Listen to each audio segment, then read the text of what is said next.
नमस्कार दोस्तों। सरकार के बीच में और जुडिशरी के बीच में एक वॉर सी चल रही है। दोनों ही एक दूसरे पर अटैक करने का एक भी मौका नहीं छोड़ रहे। रिसेंटली हमारे देश के वाइस प्रेसिडेंट जगदीप धनखड़ जी ने कहा कि जो ये सुप्रीम कोर्ट और जो कॉलेजियम सिस्टम है, जिस तरीके से जजेस को अपॉइंट करता है, वो मैनर बिल्कुल ही ओपैक है, वो मैनर बिल्कुल भी ट्रांसपेरेंट नहीं है। ना ही कॉलेजियम सिस्टम किसी को अकाउंटेबल होता कि किस तरीके से डिसीजन लिया।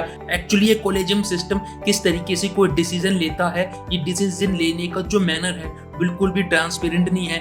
ना ये कॉलेजियम सिस्टम किसी को अकाउंटेबल होता। और इसी बात के अगेंस्ट हमारे देश के वाइस प्रेसिडेंट ने जो कंसर्न्स है वे एक्सप्रेस किए हैं। ना केवल वाइस प्रेसिडेंट बल्कि हमारे देश के यूनियन लॉ एंड जस्टिस के मिनिस्टर किरेन रिजिजू ने भी इस बात पर अपने कंसर्न्स एक्सप्रेस किए हैं कि किस तरीके से कॉलेजियम सिस्टम अपने निर्णय लेते हैं जो कि अकाउंटेबल नहीं होते। ना ही तो गवर्नमेंट को अकाउंटेबल होते और ना ये अकाउंटेबल होते लोगों को, जो कि काफी ज्यादा नेगेटिव इम्पैक्ट डाल सकती है हमारे देश के अंदर। आज की हम इस वीडियो में जितने भी पहलू है इसके रिगार्डिंग, जैसे कि national judicial appointment commission, collegium system, किस तरीके से जजेस को अपॉइंट किया जाता है और किसके पास ये सारी की सारी पावर है होती है किसी को अपॉइंट करने की, ये सारी की सारी बातें आज की हम इस वीडियो में डिस्कस करने वाले हैं। 2015 में सुप्रीम कोर्ट ने नेशनल जुडिशियल अपॉइंटमेंट कमीशन और 99 कॉन्स्टिट्यूशनल अमेंडमेंट एक्ट को स्ट्रक डाउन कर दिया। और इसी बात को पॉइंटिंग आउट करते हुए 2015 में सुप्रीम कोर्ट ने एक वर्डिक्ट दी, जिस वर्डिक्ट के तहत 2014 में जो नेशनल जुडिशियल अपॉइंटमेंट कमीशन लाया गया था, उस नेशनल जुडिशियल अपॉइंटमेंट कमीशन के साथ साथ जो 99 कॉन्स्टिट्यूशनल अमेंडमेंट एक्ट था उसे स्ट्रक डाउन कर दिया। और गवर्नमेंट बार बार इस बात पर जोर दे रही है कि जुडिशरी ने या सुप्रीम कोर्ट ने क्यों इसे स्ट्रक डाउन किया। ये लोगों की विल के अगेंस्ट है, ये डेमोक्रेसी के अगेंस्ट है, क्योंकि कोई भी डिसीजन अगर लिया जाता है तो वो काफी ज्यादा ट्रांसपेरेंट होना चाहिए, लोगों को अकाउंटेबल होना चाहिए, गवर्नमेंट को अकाउंटेबल होना चाहिए। क्योंकि अगर ऐसा नहीं होगा तो फेवरेटिज्म, नेपोटिज्म या और डिफरेंट तरीके की प्रॉब्लम को ये जन्म दे सकता है। सबसे पहले हम बात करेंगे कॉलेजियम सिस्टम की।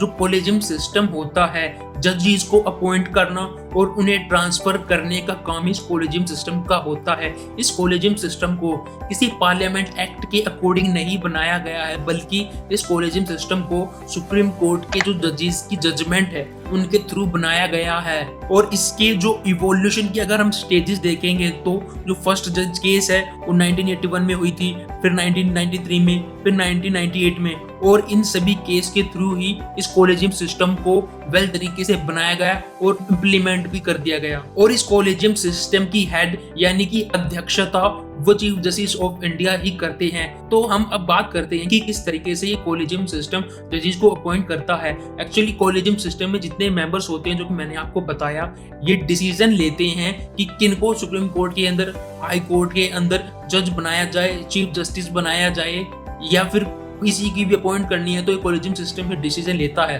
फिर बाद में जितने भी नाम को लिया गया है वे सारे के सारे नाम को गवर्नमेंट को रिकमेंड कर दिए जाते हैं। लेकिन अब होता क्या कि गवर्नमेंट के पास किसी भी तरीके की पावर नहीं होती कि वो इन जितने भी नाम दिए हैं कॉलेजियम सिस्टम ने, उस कॉलेजियम सिस्टम के बाहर से किसी दूसरे इंसान को जज बना दे। और जितने भी नाम रिकमेंड किए गए हैं गवर्नमेंट को, उन्हीं नामों में से गवर्नमेंट चॉइस करती है कि इनको जज बनाया दिया जाए, इनको नहीं बनाया दिया जाए, अपॉइंट किया दिया जाए। लेकिन अगर गवर्नमेंट चाहे तो किसी दूसरे इंसान को जज बनाना है जो कि कॉलेजियम सिस्टम ने रिकमेंड नहीं किए हैं, तो गवर्नमेंट ऐसा नहीं कर सकती। गवर्नमेंट के पास इतनी पावर ही नहीं है। अगर हम चीफ जस्टिस ऑफ इंडिया की बात करें तो चीफ जस्टिस ऑफ इंडिया को हमारे देश के राष्ट्रपति ही अपॉइंट करते हैं। एक्चुअली होता क्या, जो हमारे देश के हाल फिलहाल में चीफ जस्टिस ऑफ इंडिया है वो ही हमारे देश के राष्ट्रपति को रिकमेंड करते हैं कि आप इस इंसान को चीफ जस्टिस ऑफ इंडिया बना सकते हैं, ये मैं रिकमेंड कर रहा हूं।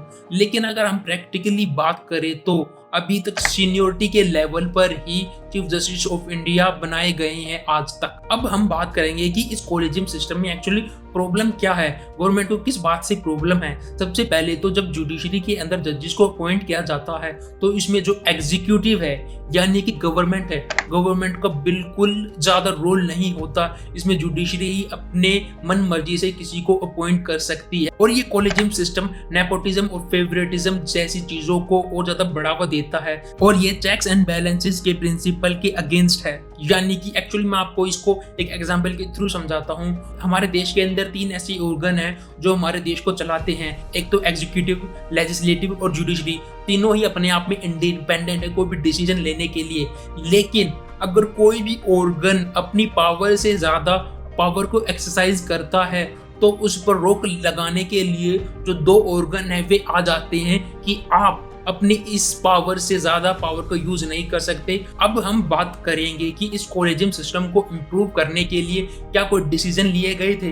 एक्चुअली 2014 में गवर्नमेंट ने नेशनल जुडिशियल अपॉइंटमेंट कमीशन और 99th कॉन्स्टिट्यूशनल अमेंडमेंट एक्ट को लाया, जिसमें क्या होता था कि गवर्नमेंट की भी हिस्सेदारी होती थी। अगर किसी भी जज को अपॉइंट करना है सुप्रीम कोर्ट के अंदर, हाई कोर्ट के अंदर, चीफ जस्टिस बनाना है किसी हाई कोर्ट का, तो उसमें गवर्नमेंट का भी रोल होता था।